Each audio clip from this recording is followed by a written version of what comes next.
Welcome to Ready to Derive. In this video, we're going to be looking at function transformations such as shifts, stretches, compressions, and reflections in a kind of more involved setting. In a previous video, which I'll link in the description, we looked at the effects of one transformation at a time. So these individual modifications to the function, what effect do those have? So is it a vertical shift or horizontal compression or reflection over the x-axis? We will begin by reviewing these individually in the next slide, but then we will also be putting them all together, building up your understanding to make you really effective in carrying out transformations of any complexity. So without further ado, let's begin. So in this sort of brief summary of transformations, we're going to look at the three types of transformation: shifts, or otherwise known as translations, stretch compressions, which also called stretch shrinks, and then reflections. So if we want to affect a vertical shift, recall that we just add a constant d to the function. And what effect does it have on any point xy on f of x? It moves to x comma y plus d. Remember also that if d is positive, this would be a shift upwards, and if d is negative, a shift downwards. For horizontal shift, we have to add a constant also, but it has to be within the function. And then what happens to the point xy is it goes to x minus whatever c is, comma y. So in this case, if c is positive, say c was positive 2, then every x coordinate would be decreased by 2, sort of the opposite of what you think, and vice versa if c was negative. So for a stretch or compression, it's all about multiplication. So for a vertical stretch, you multiply on the outside of the function, and that's what happens to any point x comma y. And you get an additional transformation. If a is negative, you get a reflection over the x-axis. Not surprisingly, for stretch compression horizontally, that multiplication has to take place within the function. So in the same way here, the addition was to x. Here, the multiplication is by x before putting that output in the function. And this is what happens to every point. Notice that if b was 2, every x value would be multiplied by a half. So if b is bigger than 1, you get a shrink or compression, and if b is smaller than 1, you actually get a stretch. And the additional transformation, if b is less than 0, a reflection over y-axis. If any of this, is not coming back to mind easily, then you should check out the video I mentioned, my original video on transformation of functions, one at a time. For our first practice problem, we're going to take together two vertical transformations. So we have the 2 being multiplied by the function here, and the minus 4 here. Nothing is happening within the function to x. That remains unchanged. So, and if we follow order of operations, we would see that we have to start with the vertical stretch of factor 2, right? So if you put something in for x, if you put a value for x here, you put x into the function, whatever that y value is, you multiply by 2, and afterwards you would then minus 4. So that would lead us to a vertical shift down 4. So the order does matter. If you did a vertical shift down for 4 first, so if you did this, f of x, you would minus 4. And then if you did the vertical stretch, you would multiply that by 2, and you would get a different function. So that is the correct order. And now let's just take a look at what happens to the graph. So here's f of x. And I'm going to take the first sort of 3 clear points to the left of the graph. So this, I'm just going to look at the operations for 3 points, and I'll leave the others for you to do or to check for yourself. And we're also going to just take this step by step. So let's think about y equals, let's just do the 2 times f of x first. So that means x stays unchanged and the y coordinates get multiplied by 2. So that x-intercept stays unchanged with a vertical stretch, and this becomes 0, -2. And if we graph those points and connect, we would get this orange graph, which is clearly a vertical stretch of factor 2. And then the next step, so imagine now that this orange graph, and we could just call this g of x, it's just a new graph. And we can just say, well, we're going to subtract 4 from that, shift that down vertically by 4. So we then take all the y values here and shift down by 4. So that would go to -3, -8, -1, -4, and 0, -6. And that would be the red graph there. Now you probably are noticing that we could have just did we have to do it in 2 steps? No, we could have just done it straight through. X stays the same, and our new y values would just be 2y minus 4. So to summarize that, when we have just vertical transformations going on of the form a times f of x plus d, this is what happens at any given point. X stays unchanged and y changes to ay plus d. So for our second practice problem, we're going to introduce a third transformation here. And so we have this negative outside the function, which corresponds to a reflection over the x-axis. We have that plus 5 on the outside of the function, which corresponds to a vertical shift up 5. And now we have this x is replaced with x plus 3. And if you recall, that results in a horizontal shift left 3. So it's positive 3, but that we are actually going to end up moving the graph left 3, and I kind of explain that in a moment. Now, here's the original function. And the thing is that vertical and horizontal transformations can kind of take place independently. So in terms of the order, we could number them 1, 2, 3 in order like that. Or we could number this one 1, horizontal shift left 3, resulting in the orange graph. And then we do have to care about the order afterwards. So vertically, we would have to do the reflection over the x-axis first, because that involves multiplication. And then our third thing would be the vertical shift up 5. So how did we achieve that? Well, let's just look at one data point, like 4, 3. How did 4, 3 get to 1, 2? Well, we know the horizontal shift left 3, or the rule is we subtract 3 from 4, that gives us 1. And then in terms of the y coordinate, we reflect over the x-axis, so that would make it -3, and then we shift up 5 plus 5, and we get 1, 2. And just another way to look at this is if we plug in x equals 1 into the function, so -f1 plus 3 plus 5, this is just confirming it another way, which is -f of 4 plus 5.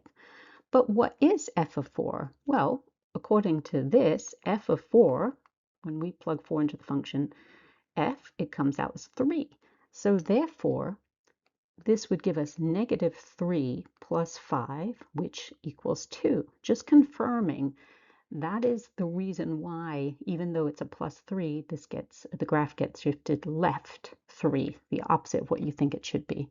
All right, to summarize this third transformation, so if we have something of this form with A, C, and D introduced, then we know the rule is that the point xy goes to x minus c. So if it's plus c, it end up being minus that quantity. And if c was negative, then of course you would be a shift to the right.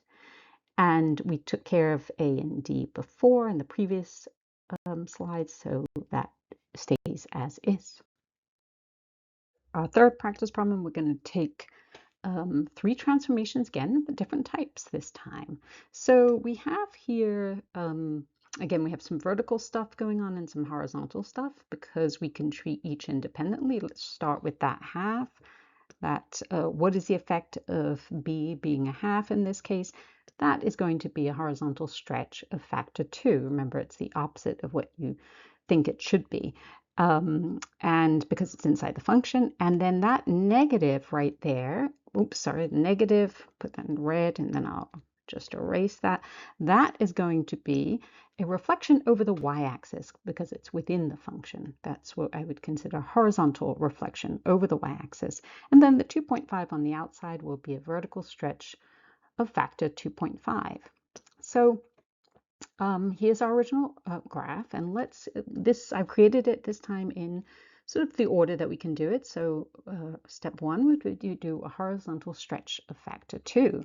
So let's create that. That's the orange graph. And what I want to do this time is also track, say this point here, which was, hold on a minute, 4, 3. I want to track that and see what happens at each stage because it might be a bit easier to see. So 4 comma 3, if that's a horizontal stretch of factor 2, that would go to 8 comma 3, which is this point here. And then the next thing would be to reflect over the y-axis. So where is that point going to go to now? So that point 8 comma 3, if we reflect over the y-axis, that would go to negative 8 comma 3, which is right there. And then we will do a vertical stretch of factor 2.5. So where does that point go to now? So if it's a vertical stretch, then negative, the x value stays the same, and 3 gets multiplied by 2.5, which becomes 7.5, which is this point here. And just to, again, to see that kind of happen, why the equation makes that work, let's take this function, let's take this, and when x, let's confirm that when x equals negative 8, we get y equals 7.5. So negative half times negative 8, which would give us 2.5 times the function evaluated at, well, that comes out to be 4 again. So once again, that's why it's a corresponding point, because this function knows that f of 4 is 3. So if we plug that in, it thinks it's kind of the same corresponding point. Times 3, we get 7.5, and bingo, that's what we expected. So to summarize this, if we have a function, a transformation form a times f of bx, then recall, and this is very important, that horizontally, even though you're multiplying by b, it's actually, you multiply the x coordinate by 1 over b, but the y coordinate just gets multiplied by whatever a is. So for our fourth practice problem, we're going to tackle the situation where we have two transformations going on horizontally. And you can see from the plus 6 that we have a horizontal shift left 6. And because of the 2 times x, we've got a horizontal compression of a half. Now, the thing is, what is the correct order in which you should do those? And surprisingly enough, it's not according to order of operations. So you don't do multiplication and division first and addition and subtraction last. You do them in reverse order. So I'm going to tell you that's the way it is, and then I'm going to explain why afterwards. So to make this function, to be able to graph f of 2x plus 6, we have to do the horizontal shift left 6. So here's f of x. So we would move that to the left 6, and then execute the horizontal compression of factor a half. And so the final graph would look like this, the red one. And now I'm going to show you why that works. So trust me for a moment, and then I will explain. And we're going to do it by taking the point 4, 3 again, and also 0, negative 1 to drive it home. So the point 4 comma 3 being on f of x really means that f of 4 equals 3. And now we want to graph f of 2x plus 6. And we know there's no vertical transformations of any type. So the only way that we're going to be able to make this happen is if we think, we find x such that 2x plus 6 is equal to 4. Because if 2x plus 6, if we could engineer it, find the value of x that makes that true, then when we plug that value of x in, we'll get 4, and put 4 into f, and we'll get 3. So now let's think, what are the steps we need to do this? To solve this, you're going to subtract 6. Well, that makes sense. That's why we have to do the horizontal shift left 6 first. And then afterwards, you're going to divide by 2, or take a half of that result, and get x equals negative 1. So the point 4 comma 3 on the original, on f of x, actually corresponds to the point negative 1, 3 on f of 2 of x plus 6. And look, here's negative 1 comma 3. So let's just do that one more time, just to make sure you can, maybe you can try it and do that with 0, negative 1. To pause the video a moment and think about how you could find out what point that goes to. So again, this means that f of 0 equals negative 1. And we need to engineer it so that 2x plus 6 thinks it's equal to 0, so that f thinks it takes on the value negative 1. And again, order of operations, we are reverse order of operations. We are subtracting 6 from both sides and then dividing by 2. So that point goes to -3, comma, -1. Let's go find that. Here we are, -3, comma, -1. So this when you're dealing with horizontal transformations, everything's always the opposite of what you think it should be. So we have bx plus c, but we reverse the order of operations, and any point xy goes to, we take the x coordinate, we subtract c, we divide by b, and then y stays the same. So we'll pause here to do a sort of summary of all types of transformations taken all at once. So if we have a function that's been transformed in these ways, we are going to talk about the order in which we should do those transformations and how to identify where any given point on the original function will end up. So recall that you can do the vertical transformations at first or the horizontal, as long as you finish those off before moving to the other. So let's say we started with the vertical transformations. In that case, you do it according to order of operations. So you take care of any vertical stretch compressions or reflections, which would be a reflection over the x-axis. So yeah, for this one here, that would be taking care of A. And then any shifts, that would be taking care of D. Now, once you've done those, you can move to the horizontal scenario where everything is reversed. So you take care of any horizontal shifts, and that's the C would represent that. And then stretch compressions or reflection over the y-axis, which would be taken care of by B. And rather than doing all those transformations one at a time, now we have a way to take any point and find out where it will end up. So any point x comma y, so x will be, so notice the minus c, that's the shift first, and then dividing by b takes care of stretches, compressions, or reflections over the y-axis. And vertically, so y will end up, you multiply by a first, that takes care of stretch compressions and reflection over the x-axis, and then you shift that up d. So for our last practice problem, we're going to graph a transformation of a function with all the transformations going on together. So rather than do this one transformation at a time, we're going to use a formula we just devised for how points, where they end up after the transformations. And it would be helpful to identify A, B, C, and D first. So A is -1/3. That represents a vertical shrink of a third and a reflection over the x-axis. B is -1/2, so that's a horizontal stretch. Remember, it's the opposite of what you think it should be. Horizontal stretch of factor 2 and a reflection over the y-axis. C is +3, which means that's going to be a shift left 3, and D is 5, which means a vertical shift up 5. So let's just create our general formula. So any point x comma y is going to go to x minus 3 over -1/2 comma -1/3 y plus 5.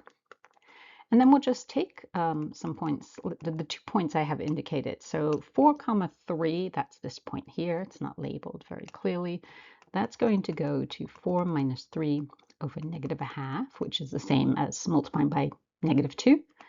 -1/3, 3 plus 5. If you do that arithmetic, you'll get -2 comma 4. So -2 comma 4, let's graph that. That's here. And let's take the point -3, -2, and do the same things. So -3 minus 3, -6 over -1/2. I'll do that for you right now. That's going to be 12. And then -1/3 times -2 plus 5, that's going to be 5 2/3. So let's graph that. 5, so at 12 comma 5 2/3, it's going to be here. And at this point, you could pause the video if you'd like to and try and take care of the other points just to make sure you can make this work, those points that I have clearly labeled. And then when you connect the dots, you'll get this. So we just pretty efficiently executed a total of 6 transformations on the original function and got to the final result pretty speedily. Congrats, you made it to the end of my video. Hoping that means you found it helpful, and if so, please do like and subscribe, and check out more of my videos on my channel, Ready to Derive.